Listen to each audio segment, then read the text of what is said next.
जिस राजकुमारी से शादी उसी की मौत तय थी। ये बात पूरे राज्य में आग की तरह फैल चुकी थी। दूर दूर के राजकुमार उस राज्य का नाम सुनकर ही कांप उठते थे। कारण था महाराज विक्रमदेव की इकलौती बेटी राजकुमारी अनन्या। अनन्या रूप में अप्सरा जैसी थी, स्वभाव से दयालु, लेकिन उसकी शादी एक अभिशाप बन चुकी थी। जो भी राजकुमार उससे विवाह करता वो सुहागरात की सुबह मृत पाया जाता। न कोई घाव, न कोई जहर का निशान, बस ठंडा पड़ा शरीर और भय से फैली आंखें। महल में सन्नाटा पसरा रहता।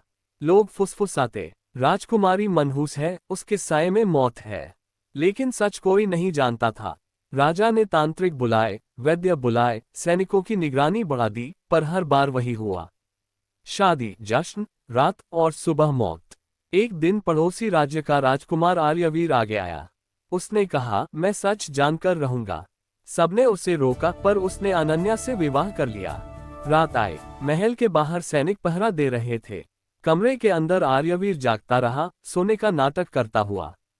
आधी रात होते ही कमरे का तापमान अचानक ठंडा हो गया। दिए की लौ कांपने लगी।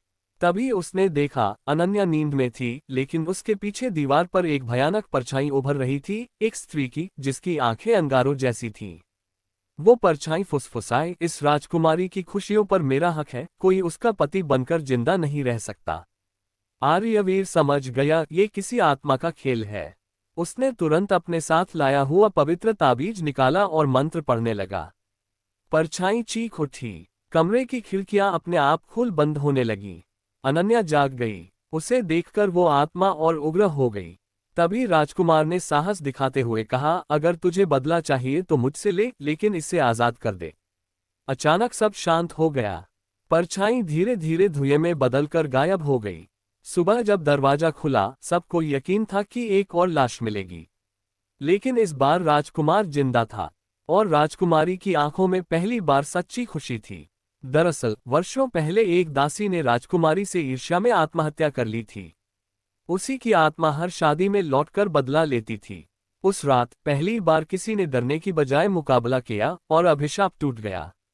लेकिन सोचिए, अगर उस रात राजकुमार भी डर जाता तो क्या राजकुमारी जिंदगी भर मौत का कारण बनती रहती।